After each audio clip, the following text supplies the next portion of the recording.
Given the right circumstances, life will always arise in the universes. Virtually all of the universes in the multiverse are not capable of sustaining life.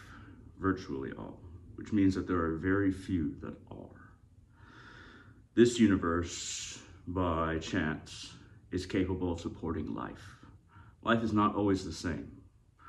It takes various forms throughout the universes, but life as we know it, material life, can only exist under certain circumstances. Once a universe comes about, once a big bang happens, in this one universe, the space that it occupies, there's been many big bangs. So you could say that this section of the tree of all the universes has had multiple big bangs, just this one little section. It's all part of a grander tree. So it takes billions of years for life to have a proper foundation, for the materials, the energy and the materials to gather and form in ways that allow for sustainable solar systems, sustainable relationship between planetary bodies and galaxies in relation to one another. It takes billions of years for this to happen, but the reason that life will always come, given the right circumstances and after a certain amount of time within universes such as this one, however limited they may be, is because life itself is transdimensional. The whole process of the source experiencing itself demands that all of the pieces that have been flung out, similar to a Big Bang, and because eventually the Big Bang slows down and then comes back in, but that's on a more micro scale. On a macro scale, all the pieces of everything must come back to its source. But every piece of everything must reach a level of consciousness. Where one atom combines with another, compared to atoms being a part of a separate object, where the soul lies between a rock, or that rock when it's part of a boulder, is more of a mystery. Where one soul is compared to another, where one soul is progressing and another is progressing. But all of the pieces of material and energy, because material is just slowed down energy, all the pieces of energy must work their way back to the source. So if a universe is capable of sustaining life, like this one is, then once everything becomes relatively or less chaotic, more sustainable, then the transdimensional nature of life will blossom. We become more solidified. Consciousness starts to evolve from a very basic form, from material into life. We enter here from other dimensions as material first, but once we have progressed enough, and coincides with the universe being less chaotic, less conflict filled, and sustainable, and being able to sustain life, we start to draw energy from other dimensions to create something that is life. So we start out as rock per se, and then eventually, once we've been rock for long enough, we'll draw more energies from subtler realms, and we'll become life. We'll become protozoa. We'll become biotic in form, very small. We'll start out very small. And then that life will progress, and then other material will become conscious and become life, drawing subtler energies into this dimension, into this universe, and life will progress as such.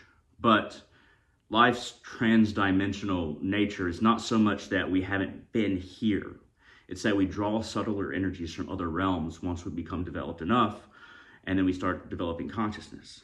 Start off as single cell organisms, but then advance from there. Once again, the greatest mystery is where one soul ends, another begins. That is the grander mystery. That is the mystery that I've talked to shamans about. That what's the difference between, from a Mongolian shaman, what's the difference between one tingli and another? Because forest is made up of many tinglis, the word for spirit. Where does one spirit end and another begin? He said he couldn't say. And drawing upon other wisdom, speaking to other people and speaking to other shamanic practitioners, that is the mystery. What isn't the mystery is that life will always come about. It is transdimensional because it blossoms once it is able to. We draw in the subtler energies that allow consciousness to develop into more complicated forms. Now, electrons can be seen as, it is not, lifetrons is what life is made of. We can't measure lifetrons yet. Paramahansa Yogananda, I believe, coined the term lifetron. We can't measure that yet. That's something that only can be sensed by spiritual practitioners. It cannot yet be measured by scientific equipment. But electrons are a good example of the transdimensional nature of life, because an electron will blink in and out of existence. I'm not exactly sure how they track individual electrons, but scientists are able to track individual electrons when looked at under an electron microscope. I believe it's called electron microscope. Could be wrong about that. But they can track individual ones, and they seem to blink out of existence and appear in different areas. They'll blink out and then appear somewhere else. That is the electron itself traveling along its tether, because no universe exists in isolation. No universe is cut off from other universes or cut off from different dimensions. If it was, everything would just cease immediately if everything was not transdimensional on a subatomic level. But the reason the electron is blinking out of existence, this part is not scientific, this is spiritual knowledge. I'm mixing things here. It's traveling along a tether into another dimension, back and forth. There are these lines, these tethers that tie everything through the dimensions, and electrons are traveling very quickly along those tethers. We're existing in multiple dimensions right now all at once because we are traveling along that tether, but we experience undisturbed consciousness because we're not really aware of the blood pumping in our veins. We're not really aware of the function of our organs. That's kind of left up to nature to do for us. Similar with electrons and thus lifetrons is what I'm getting at. But everything traveling along that tether.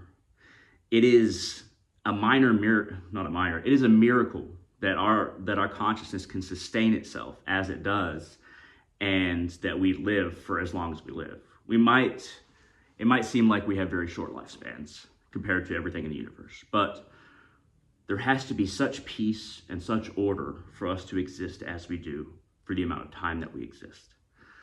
But we are continuously traveling. It's even more of a miracle because we're continuously traveling along these tethers. Everything that makes us up is traveling along these tethers very quickly on a subatomic level. But we can't think that fast. We can't sense that fast. So we experience stillness here. But there's a whole lot of activity, a whole lot of movement required for us to experience any level of stillness through our consciousness. You start to understand how remarkable life is, and how remarkable it is how long we've been here, how long we've been developing, and the journey that our soul is taking. And now, most souls will not reach the source in a single Big Bang. There'll be multiple Big Bangs. They'll go through, but all the progress of individual soul is saved, like saving your game, like saving your character in a video game. All your progress is saved. So whatever progress you make, when everything comes back together, you're saved, everything rests back in the source.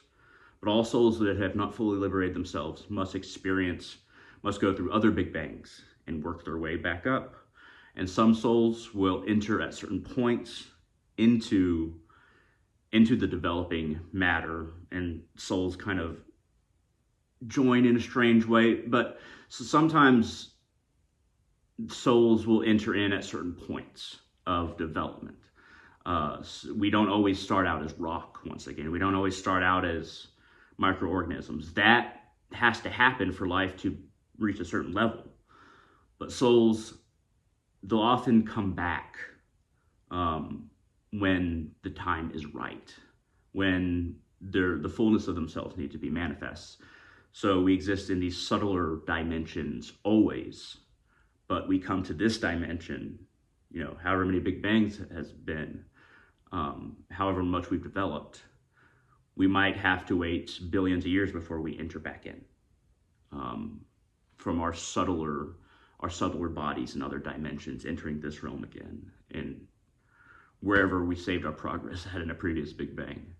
But most souls right here, right now, had to work their way up from rock, had to work their way up from, you know, hydrogen, had to work their way up from even a strange time-space identity. But some enter in at certain points. Everything has to exist in a certain way for us to exist like this right now. And life is a miracle as a result of this process. But this process has to continue for everything to realize itself and thus join completely with the source and not just rest in the source between Big Bangs or even when we go to sleep. When we go to sleep, our soul rests in the source even while our mind and our consciousness is at various levels. In a way, you know, our conscious mind and our mind, our brain, its tether is tenuous when we are asleep. And because our soul is further away, but it's still tethered, like an electron going back and forth along these lines of tether, along these Shaktis. That's more of a Hindu term, a Hindu concept, but our soul is resting with source while our mind and consciousness is playing itself out, and then our soul can kind of remember these things when we awaken. The remarkable nature of all this is, well, once you realize that it's remarkable. Every second is a miracle, and every second is a strange dance. And if we understand the context of it all, and the context of our soul, and we slowly realize the nature of our individual soul, because every soul has a slightly different nature, then this becomes a remarkable journey. And I'm using the word remarkable a lot, but and yeah, it is an interesting one to be on. And when you travel far enough along the spiritual path, these truths kind of, your soul remembers. Or I could just be crazy. One of the two. At any rate, thank you very much for watching. I hope this was interesting. And like this video, if you like this at all, feel free to share the story if you like. And most importantly, I hope all of you have a wonderful day.